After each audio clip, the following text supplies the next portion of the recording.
When love starts to shrink, I always believed love was about growth, that loving someone meant expanding, making bigger plans, sharing space, names, futures.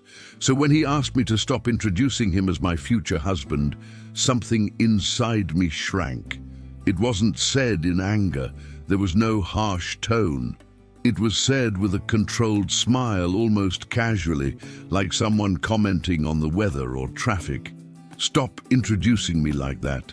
It makes it look like I'm settling.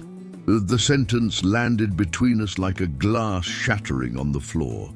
It didn't make noise right away, but it scattered invisible shards all around us. We were at a simple dinner, nothing fancy. Friends, light laughter, easy conversation. Someone asked who he was, and I answered naturally, proudly, "My fiancé." That was all. But later, in the car, with silence filling the space between the seats, he said the sentence that would change everything. Settling, as if I were a small place. As if loving me were a downgrade, as if committing to me reduced his value. I didn't answer right away. And that was the first mistake he thought he had won, because a woman's silence is not surrender, it's observation. In the days that followed, I tried to rationalize. Maybe he was insecure, maybe it was social pressure, maybe he chose the wrong words. Women are excellent at translating disrespect into something easier to swallow. We do it to survive emotionally. But something didn't sit right. I started noticing small details I had ignored before. He never wore his ring when he went out alone. He never talked about our future around his friends. And curiously, he always made a point of looking available. He wasn't cheating, at least not that I knew, but he also wasn't standing with me. It was as if he was with me, as long as it wasn't too visible. And love doesn't survive in hiding. That sentence kept replaying in my mind. It makes it look like I'm settling. That's when I started doing something I had never done before. I stopped explaining, stopped justifying, stopped insisting. I began to watch who he was when he thought I wasn't looking. And what I saw wasn't a classic villain. It was something worse. A man far too comfortable shrinking someone else to feel bigger. That night, while he slept peacefully beside me, I stayed awake, staring at the ceiling, understanding one simple, painful truth. He wasn't afraid of losing me. He was afraid of being seen as someone who chose. And right there, for the first time, a dangerous idea began to form in my mind. If he wanted to look single, maybe I should help him, not with drama, not with fights, but with precision. I took him seriously. It wasn't a decision made in a moment of anger. There were no tears soaking the pillow, no desperate calls to friends asking what to do. It was something much calmer, almost logical. The morning after that conversation in the car, I woke up before him. I made coffee, set the table, sat by the window, and watched the day begin. The world kept moving as usual, people heading to work, cars passing by, life happening, and suddenly something became very clear to me. He had been honest. Cruel? Yes. Unnecessary? Also yes. But honest.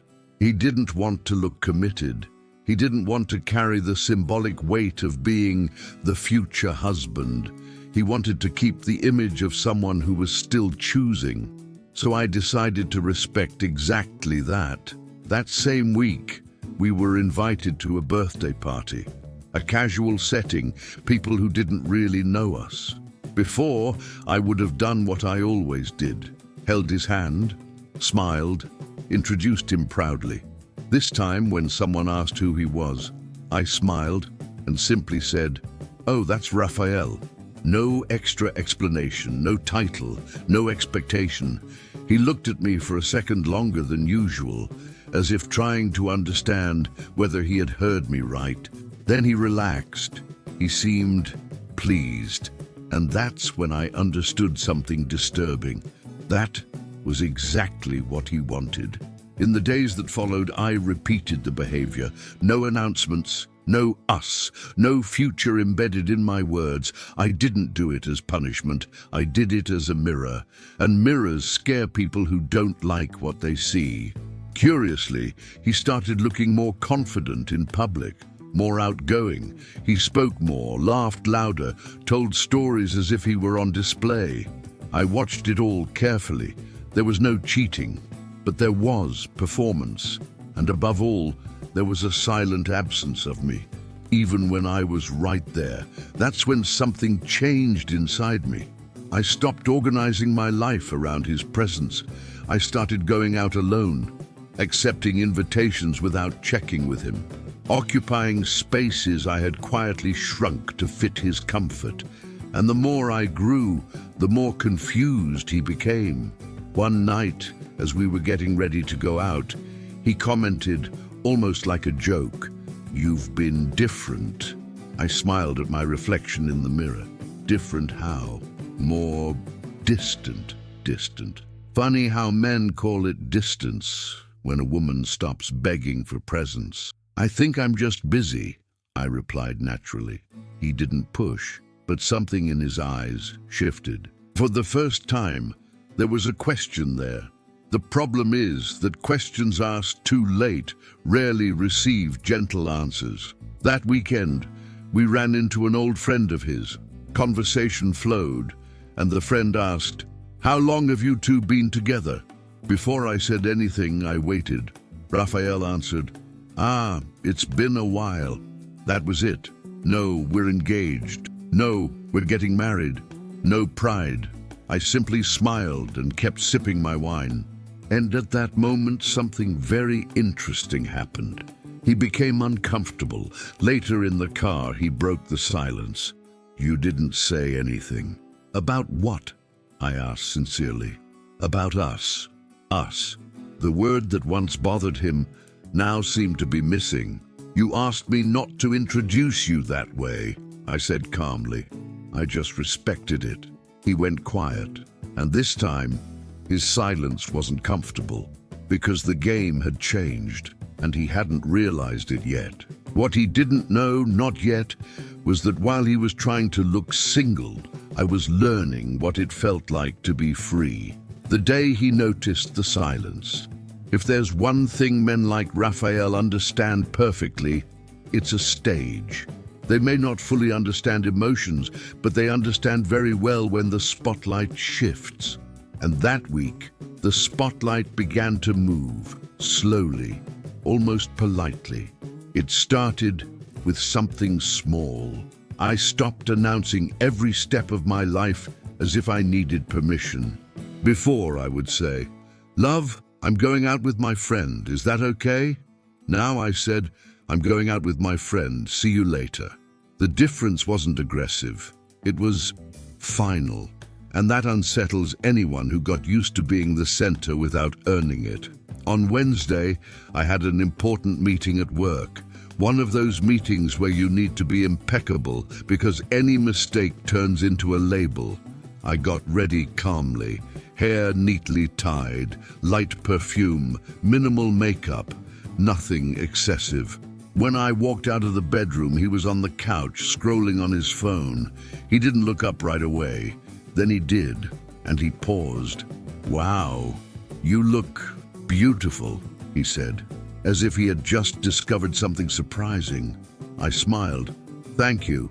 He kept looking at me, maybe expecting me to return the compliment. But I had already learned something. Compliments are not currency. They're kindness, and kindness doesn't require immediate exchange. "What time will you be back?" he asked. Look at that. Now he wanted information. "It depends. After the meeting, we're going out to dinner." Who is we? There it was, the first sign. The question didn't come from innocent curiosity. It came from someone who felt the door wasn't locked from the inside anymore.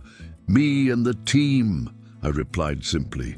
He made a short sound as if that were inappropriate. And then came the sentence that made me smile inside. "Don't you think it's strange to go out like that without telling me who you're with?" I paused for a second, just long enough to choose the most elegant answer. I told you, I just didn't ask for permission. Silence.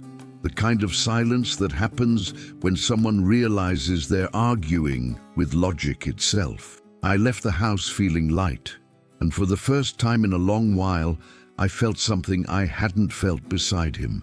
Peace. At dinner with my team, I laughed for real.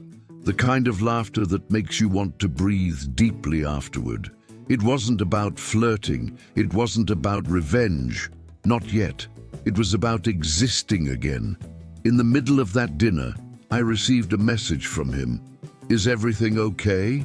It was almost funny, because is everything okay was exactly the message I used to send when he disappeared for hours with friends. I replied in the same tone he always used with me. Yes, I'll talk to you later. It wasn't rude, it was symmetry.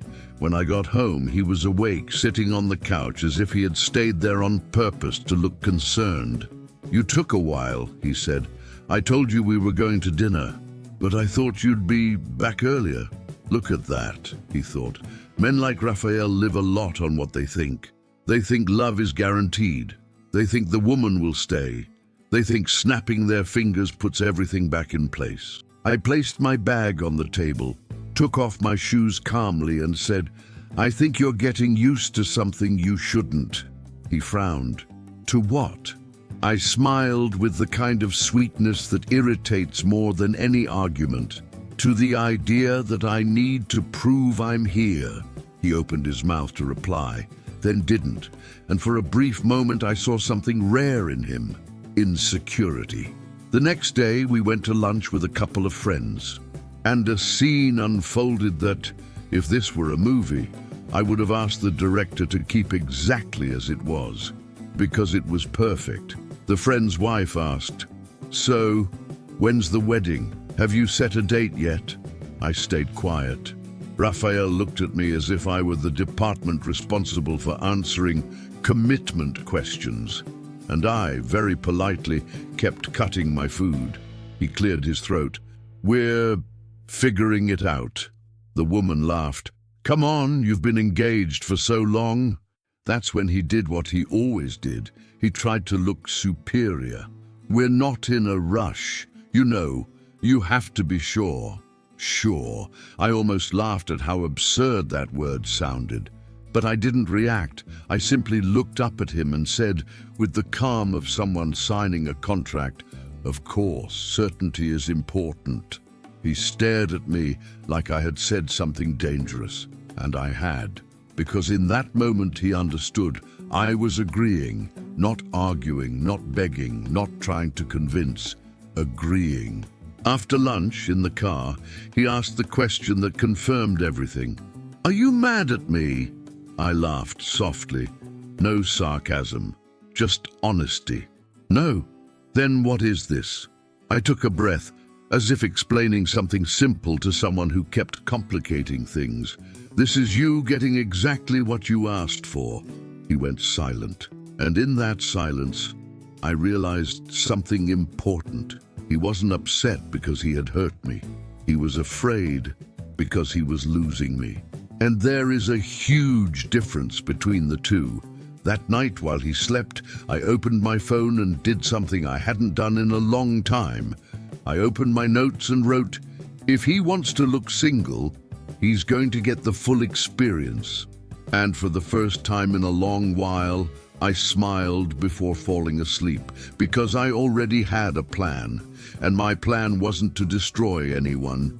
It was to give myself back to myself when he tries to take back control.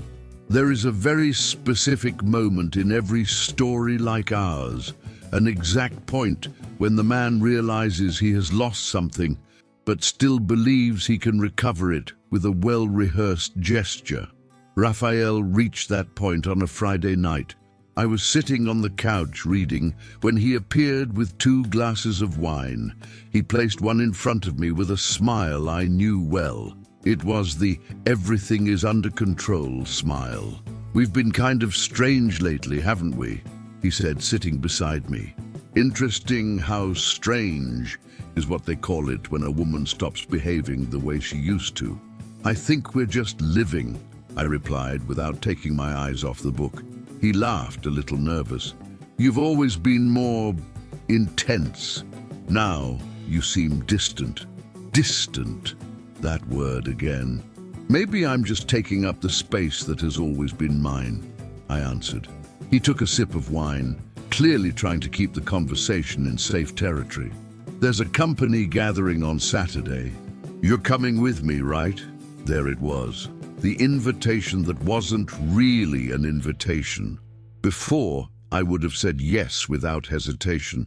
I would have prepared myself, chosen an outfit, planned how to represent the couple. This time, I looked up from my book calmly. I'll see. He blinked, confused. What do you mean, I'll see? It depends on my plans. And that was it. Nothing unsettles a controlling person more than a simple answer they can't argue with. On Saturday, I decided to go. Not for him, for myself. I chose an elegant, discreet dress, the kind that doesn't ask for approval.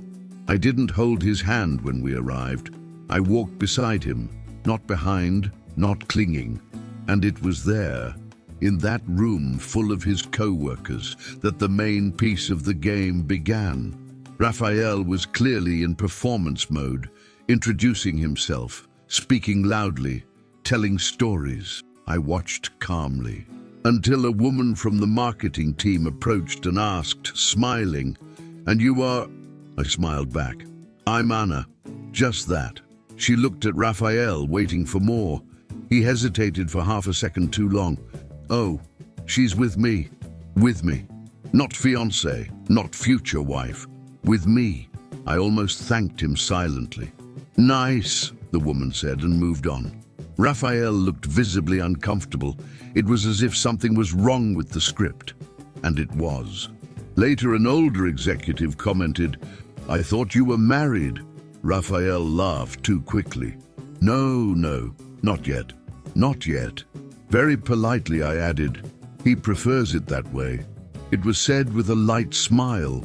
No accusation, no bitterness. But the silence that followed was delicious. Raphael shot me a quick look, the kind that says, "We'll talk about this later." I simply lifted my glass and took a sip. On the way home, he couldn't hold it in. "Nah, why did you say that?" "Say what?" "That I prefer it that way." "Don't you?" I asked, genuinely curious. "You said yourself you don't like looking committed." He ran a hand over his face. "You're exposing me." "Exposing?" "No," I replied calmly. "I'm respecting exactly how you want to be seen." The car fell silent, but it wasn't an empty silence. It was full of thoughts he didn't know how to organize. That night he tried to get closer. A hand on my arm, a poorly timed attempt at affection. I was kind but firm. "I'm tired," and it was true. Tired of pretending I didn't understand. Over the next few days, he changed strategy. He became more attentive at home, more present, kinder. But attention given too late never fixes old contempt. He started asking where I was going, who I was with, what time I'd be back. Not out of care, but because he felt control slipping through his fingers. One night, he finally said, "You know I didn't mean it that way." I took a deep breath. "But you said it." It was just a sentence. "Ah, the classic one." "Sentences reveal more than you think," I replied. "They show how a person thinks when they're comfortable." He went quiet. "Do you still want to marry me?"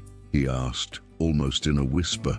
I looked at him for a few seconds, not to hurt him, to be honest. I want to marry someone who is proud to choose me. And that's when I saw something crack. Because for the first time, he understood the problem wasn't the title. It was the attitude. And in that moment, something became clear to me too. I wasn't trying to prove my worth anymore. I was deciding whether he still deserved a place in my life. And that changes everything. When someone else sees her, There's a huge difference between being ignored and being seen. I only understood that when it happened so naturally, it didn't even feel like an event. It felt like fate. It was an ordinary Tuesday.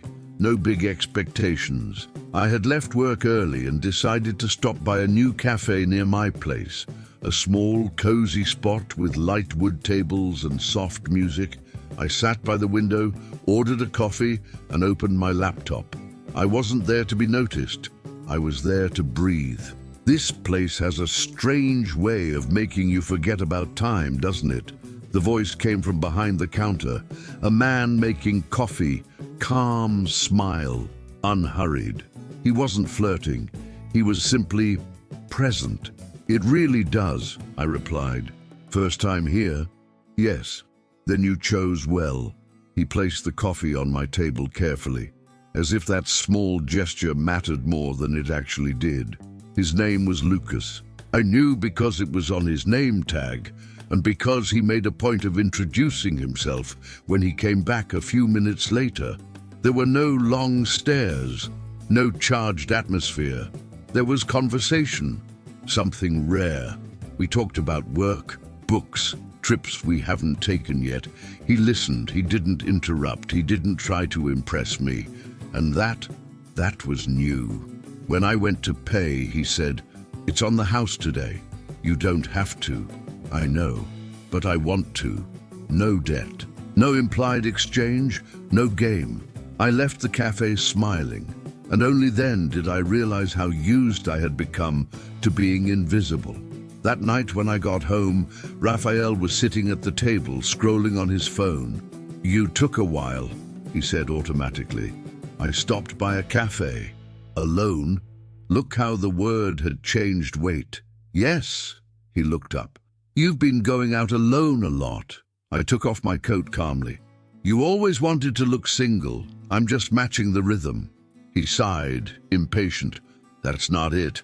"Then what is it?" He opened his mouth, closed it, opened it again. He didn't answer.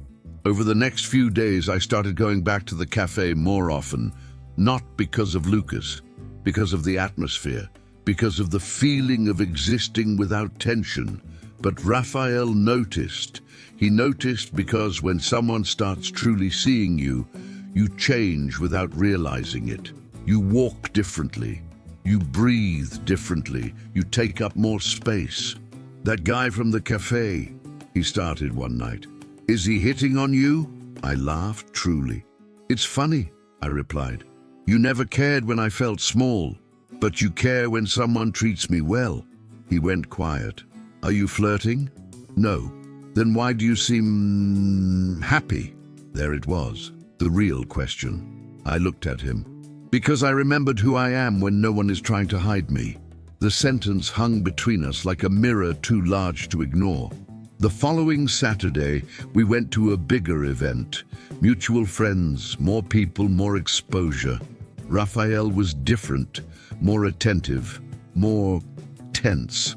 At one point, someone approached me. "You're Anna, right? I've heard great things about you."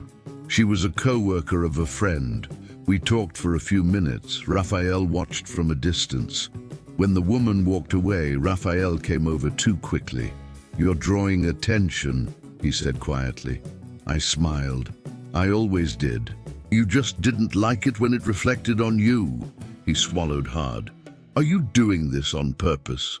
"No," I replied honestly. "I'm just letting things happen." And that terrified him. On the way home, he was visibly shaken.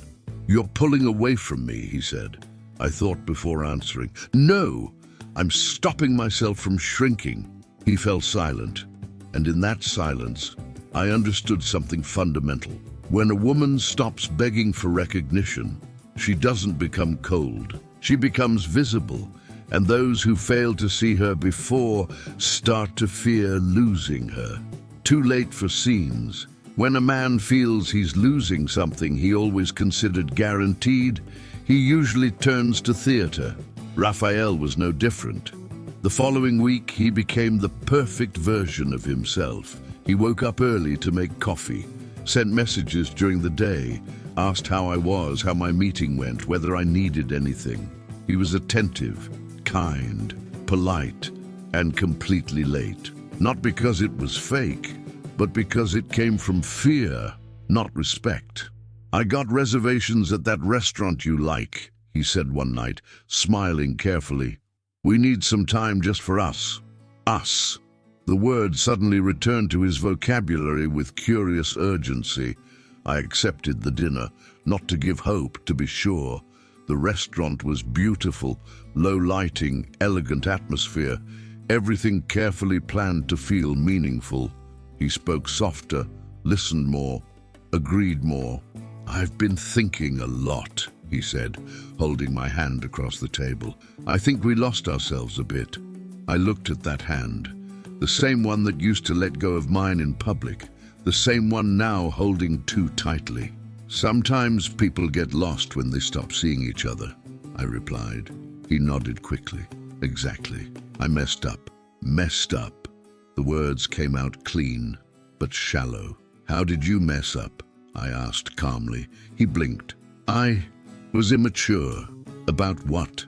Silence. Men who truly understand their mistake know how to name it. The others use vague words, hoping the woman will fill in the meaning. "You were ashamed of me," I said, without accusation. "Ashamed of committing to me." He took a deep breath. "It wasn't shame, it was pressure." I smiled. Small, sad. "Shame with an excuse is still shame." He looked down. "I've changed," he insisted. "Look at me now." I did, and I saw effort, but I didn't see conviction. After dinner, he posted a photo of us on social media, something he never did. A sweet caption, emojis, a heart. Before, that would have moved me. Now it felt like a late advertisement for a product already discontinued. "Did you see it?" he asked, hopeful. I did. "And," I thought before answering, "it seems important to you. It's important to us." I took a breath. "Raphael, why now?" He went quiet for a few seconds. "Because I felt like I was losing you." It wasn't because he understood me. It was because he felt me slipping away. "So it wasn't about me," I said gently. "It was about fear." He tried to defend himself. "That's not fair." "Maybe not," I replied, "but it's honest." That night when we got home, he tried to hold me. I accepted the hug, but I didn't give myself fully, and he felt it. "Do you still love me?" he asked, almost in a whisper. That question, it always comes late. "I respect myself," I replied, and that changed everything. He stepped back slowly. "Are you leaving me?" I shook my head. "Not yet." And that was worse than a yes, because in that moment, he realized something terrifying. I wasn't trying to save the relationship anymore. I was deciding whether it still deserved to exist. In the days that followed, Raphael became anxious. He tried to please me, but stumbled over his own past. Every gesture came with urgency, and urgency doesn't build trust. Meanwhile, I was strangely calm, because when a woman reaches clarity, the drama ends, even if the decision hasn't been made yet. On Friday, I received a message from Lucas from the cafe. "There's live music here tonight, if you feel like stopping by." There was no explicit invitation, no pressure. I stared at the message for a few seconds. Then I replied, "Maybe." I put my phone down and smiled, not because I was going, but because I could. And that difference was everything. When the choice is no longer his, there is a very specific moment when power changes hands. It doesn't come with shouting. It doesn't come with doors slamming. It comes when a woman realizes she no longer needs to convince anyone of anything. That night, I went to the cafe. I didn't get dressed to impress. I didn't choose my clothes thinking about reactions. I went exactly as I was, whole, calm, enough. The live music was soft. People talked quietly. Laughter floated through the room. Lucas was behind the counter, focused. But when he saw me, he smiled the way someone recognizes something good without needing to prove it. "You came," he said simply. "I did." We sat at a small table. Easy conversation. No invasive questions. No expectations hanging in the air. It was comfortable in a way I had almost forgotten. At no point did he ask about my relationship. At no point did he try to take up space that wasn't his. And that said everything. When I got home, Raphael was pacing back and forth, phone in hand. Heavy silence. "You went out," he said. "I did." "With who?" The irony. "Alone," I replied. "Just the way you always like to look." He closed his eyes for a second. "This is crossing a line." "Lines. Which ones?" I asked. "The ones you never respected, or the ones that only bother you now?" He took a deep breath. "You're punishing me." I smiled, tired of that version of the story. "No, I stopped punishing myself." He sat down on the couch, defeated. "I love you." The sentence fell into the room like something too fragile to be picked up. "I believe you believe that," I replied. "But loving someone is not being ashamed to choose them." Silence. "I was confused," he insisted. "Pressure, expectations." "Raphael," I said calmly, "when someone matters, we don't hide behind excuses." He looked up. "So that's it? You're going to replace me?" "Replace?" As if people were objects on shelves. "No," I said, "I'm choosing myself." And that was the end. He understood in that moment that there was no more negotiation, no more adjusting the narrative, no more reversing it with late effort, because the choice was no longer his. That night, while he slept, or pretended to, I packed a small suitcase. Not in a rush, not in anger, with clarity. I didn't take everything. I took the essentials. Before leaving, I left a simple note on the table. "You wanted to look single. Now you can be." There was no accusation. There was conclusion. I closed the door gently, like someone who still respects what they once believed in. In the car, I took a deep breath.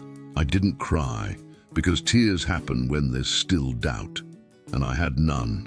The sunrise found me driving with no defined destination, but with one solid certainty in my chest. I didn't lose a fiancé. I got myself back. He looked single. I moved on.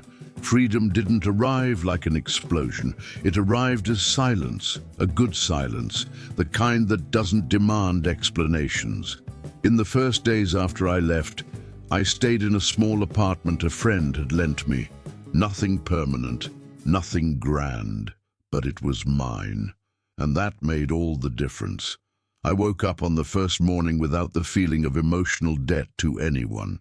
I didn't have to explain schedules, messages, or the reason behind a distracted smile.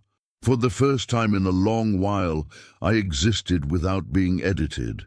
Raphael tried calling, then he sent long messages, then short ones, then silence, and his silence no longer controlled me. A few weeks later, I heard through mutual friends that he was exactly how he always wanted to look. Single, going out, posting photos, trying to prove something to the world that even he didn't fully understand. But there was something curious about it. He didn't look happy. He looked busy.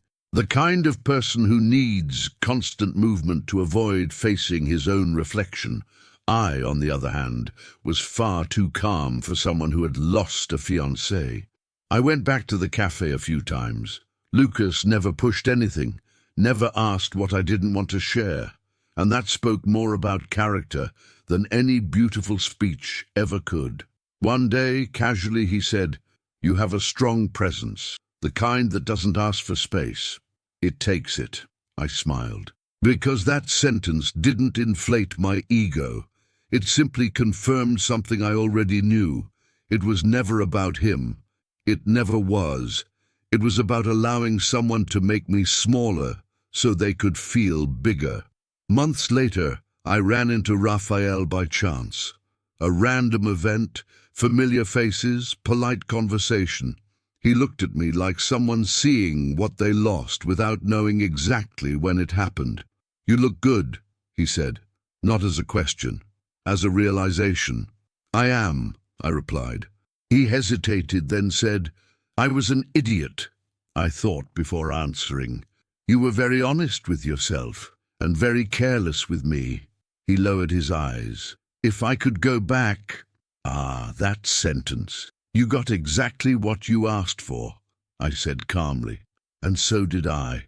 We said goodbye right there, without drama, without promises, without unnecessary nostalgia. Because some stories don't end with reconciliation.